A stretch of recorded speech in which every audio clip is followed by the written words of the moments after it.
3.150. Ya, antara itulah antara 2.900 sampai dengan 3.100. Jadi jangka pendek saja maksimal. Itu short lagi. Jadi kalau lihat memang ya cycle seperti itu. Jadi kan meskipun 3.100 pun kan Pegas ini masih tetap year to date-nya masih tetap minus 20% ya. Karena kemarin sebelumnya 2021 sempat hampir 50%. Jadi kalau lihat saham-saham lagging seperti ini underperform dibanding indeksnya, saya pikir akan turun lebih dalam lagi. Karena bahkan ini kan belum ada kepastian ya. Indeks akan bull market lagi. Jadi selama belum ada kepastian ya saya pikir juga Pegas yang underperform dibandingkan indeks dan juga sektornya, saya pikir dia akan underperform lagi untuk harga sahamnya juga ya.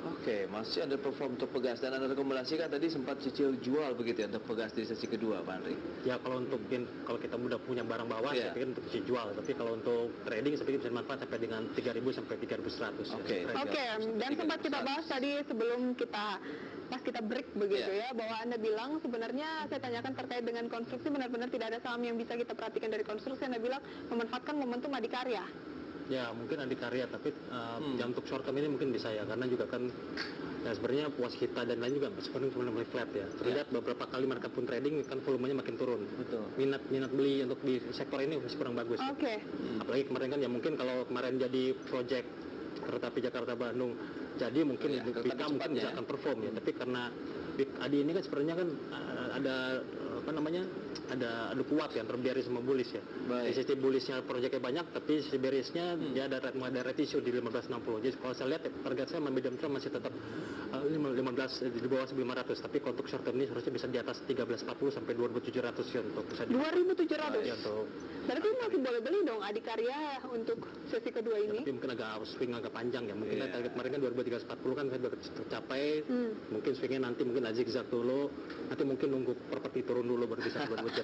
Sektornya begitu ya, mengalami kelemahan lagi itu. Ada pertanyaan yang masuk melalui SMS ini dari Bapak Itan Handi Jakarta. Selamat sore Pak Itan, menanyakan bagaimana prospek saham Elsa dan Keras untuk minggu ini, berapa targetnya? Mungkin minggu depan maksudnya kali ya, fase naik atau turun untuk Elsa dan juga Keras. Pak Andri, Elsa terlebih dahulu, Pak Andri. Ya, kalau Elsa seperti saya bilang juga kan, yang kenaikannya seharusnya kalau dia masih bertanda 400, targetnya masih 500 ya. Mas 50 maksimal. Terlihat bahwa di sini sebenarnya ada pola major kalau untuk untuk long term bagus ya, untuk long term ya, karena ini ada pola cap and handle ya di long termnya. Tapi kalau untuk short term ini sebenarnya kurang bagus, karena di sini pun juga meskipun Elsa sekarang pun naik pun juga sampai 40 kemarin pun dia masih year to date-nya masih minus 25%. Year to date-nya masih minus 20%. Jadi kalau saya lihat ini Elsa ini cuma memanfaatkan momentum karena minyak naik. Kalau minyak minggu depan saya pikir 2 minggu lagi akan crash, saya pikir juga Elsa mungkin akan koreksi lalu. Anda sendiri melihat minyak saat ini arahnya ke? Saya tetap rekomend sell untuk target masih $30 untuk oil ya, untuk crude oil ya. Jadi bisa dibilang fase dari Elsa akan turun? Ya karena minyak masih akan konsolidasi dulu, saya pikir ya targetnya seharusnya masih bisa di antara 450 sampai 500 untuk jualan ya untuk Elsa. Rekomendasinya langsung kita sell saja begitu Pak Andri? Cicil jual ya? Untuk cicil jualnya di atas 450 ya. Di atas 450 sampai 500 ya. Kalau untuk Keras? Nah kalau Keras sendiri ini masih negatif ya. Kalau saya sendiri sih ya, jauh lebih track recordnya masih dibandingkan dengan Elsa ya. Sekarang ini sudah minus 32%. Jadi kalau lihat saya sih lebih kalau lihat dengan kondisi dengan harga baja sekarang turun dengan ekonomi China sekarang lagi slowing down ya, sharply ya, jadi lebih baru prediksi saya pikir juga harga akan mengejas ya. Jadi kalau saya lihat saya masih tetap target di bawah 280 sampai 300 untuk Keras. Jadi kenaikan di atas 36 kalau ada pun 360 sampai 380 sebagai untuk short ya. 360 langsung saja kita lakukan sampai 380 short ya untuk Keras. Itu dia rekomendasi untuk Bapak Itan Han di Jakarta terkait dengan saham Elsa dan juga Keras yang ditanyakan tadi ya, kira-kira targetnya dan juga fasenya untuk minggu depan seperti apa. Kita balik ke Bapak Heru Budianto yang tidak mencantumkan alamat. Selamat sore Pak Heru, menanyakan lebih ke arah gold. Setelah penetapan suku bunga yang ternyata tidak berubah, menurut Anda kemana arah gold? Kalau tadi Anda katakan minyak ini kecenderungan sebenarnya masih akan turun dan sell ya. Untuk minyak, gold sendiri? Ya kalau gold mungkin ya kita bisa buy dulu ya. Tadi malam kita sudah buy break itu 11.23 sudah, kan closing hari ini pada 11.30 ya. Di 11.30 seharusnya bisa mencoba ke 11.40 sampai 11.60 untuk sell lagi. Target goldnya tetap saya kira masih tetap $800 ya. $800. Jadi kalau dilihat the worst belum selesai. Jadi kenapa itu mungkin ekspektasi kenaikan suku bunga the Fed. Jadi selama the Fed masih belum menaikkan ya, kemungkinan dia akan konsolidasi dulu setelah mereka The Fed naikin akan ada crash di gold ya, sama dengan minyak. Tapi konsolidasinya seperti apa? Sempit atau masih cukup Ya, untuk dari sisi kalau dari trading fisik mungkin tidak terlalu besar ya, 1100, 1200, 1120 sampai 1160. Tapi kalau margin trading ya besar, itu kan berapa ribu pips. Jadi kalau lihat itu jadi mungkin bisa dimanfaatkan. Kalau saya pribadi saya saya buy untuk target 1140 sampai 1160 ya. Jangka pendek ya? 1140 dan 1160 untuk kita lakukan pembelian gold begitu ya, Pak Andri Zakarias. Untuk saham yang berbasis gold mungkin Antam yang sempat level tertinggi ya, pernah 4.000, sekarang mungkin di sekitar 400-an ya? Ya, bentar lagi 300. Sebentar lagi 300. Seperti apa untuk saham-sahamnya? Kalau saya sih lebih prefer sih ke PSAP ya. Iya. PSAB? J Resource ya, jadi lebih bagus ke sana karena kan kalau Antam itu kan sekarang lebih dominan ke nikelnya ya. Dengan harga minyak sekarang masih konsentrasi untuk downtrend lagi, saya pikir ya nikel sama emas juga akan downtrend, ya akan memukul juga untuk margin di di Antam ya. Jadi kalau saya lihat ya meskipun harga Antam masih naik 7% di tahun ini, jadi tetap saja kan dilihat kan 100-an dari nikelnya juga. Jadi saya pikir masih tetap Antam di atas 600 sell untuk target 300-an. 600 sell dengan target 300-an. Tapi kalau misalnya bicara mengenai sektor komoditas sendiri, Anda rekomendasikan masih menarik atau tidak? Nah, kalau secara keuntungan investasi belum ya. Baru tahun depan kalau kita menarik komoditas. Karena ini kan tinggal ya masih trennya masih turun, masih cukup dalam ya. Mungkin kalau sekarang ini seperti saya bilang rotationnya setelah kemarin CPO, metal, sekarang coal. Ya kalau masih mau memanfaatkan sekarang ya kolek PTBI, TMG dan Adaro untuk nanti kita bahas lebih jauh Pak Andri, kita jeda terlebih dahulu. Ya, pemirsa tetaplah bersama kami di Market Now sesi kedua.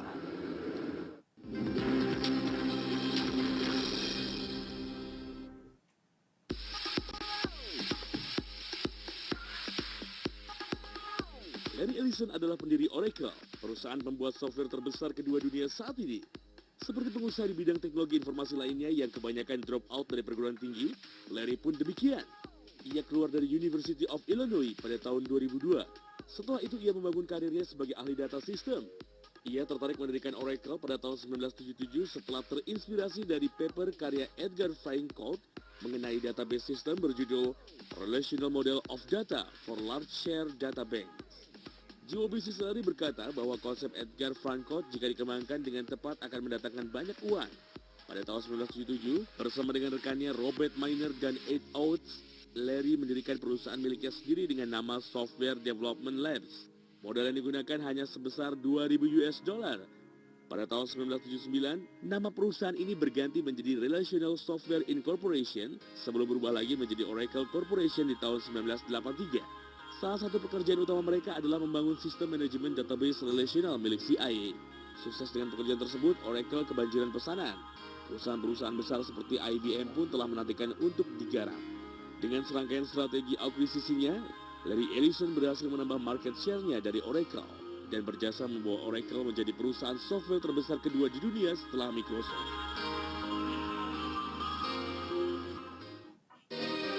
Movers and Shakers on IBCM Channel.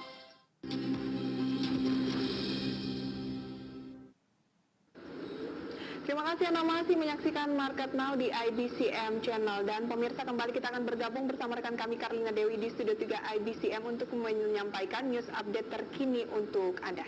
Silakan rekan Karlina. Ya, terima kasih Pras dan Prisa. Pemirsa, PT Telekomunikasi Indonesia TBK berencana mengakuisisi 100% saham AP Teleguam Holdings Inc. Aksi korporasi ini diklaim telah mendapatkan persetujuan dari para pemegang saham. Seperti dikutip Okezone, Direktur Utama Telkom Alex J. Sinaga menuturkan proses akuisisi AP Teleguam tinggal menunggu persetujuan otoritas tempat. Perseroan optimistis negosiasi antara kedua perusahaan akan tuntas dalam waktu kurang dari 1 tahun. Meski demikian, perusahaan masih merahasiakan berapa nilai akuisisi tersebut. AP Teleguam dinilai memiliki potensi yang menguntungkan bagi bisnis internasional Telkom. AP Teleguam mengantongi lisensi seluler yang lengkap, termasuk GSM, 3G, 4G, dan fixed line. Letak Guam yang strategis juga dipandang bisa menjadi landing point sistem kabel laut yang tengah digarap Telkom. AP Teleguam Holdings merupakan induk usaha dari JTA Teleguam yang merupakan mitra Telkom dalam menggarap proyek sistem kabel bawah laut di Southeast Asia United States.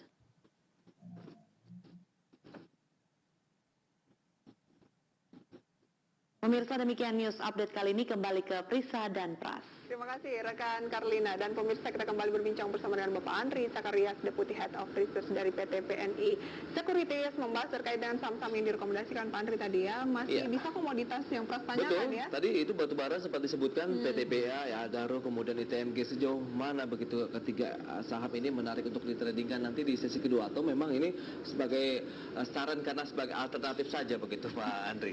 Ya, sebenarnya ini kecenderungan karena rotation aja, jadi tidak semua juga saham call naik ya, jadi bisa bilang kan lebih cenderung ya yang saham-saham yang leading ya. Ini kan banyak saham-saham komoditas ini kan call ini kan kebanyakan 30% ya.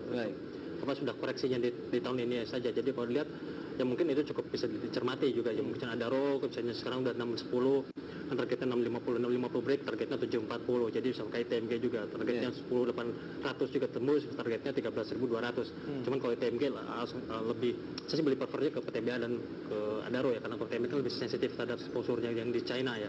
Meskipun dari sekarang katanya sudah mulai beralih ke India, tapi tetap kedua saham ini kan ya bisa dimanfaatkan untuk trading. Lebih aman lah ya ketimbang ITMG. Tadi Anda menyebutkan resisten-resisten terdekat yang mungkin akan dicapai. Kalau begitu mau masuk, tunggu saja sampai dia confirm di level tersebut seperti Anda katakan ya. Kalau 610 di ITMG ya.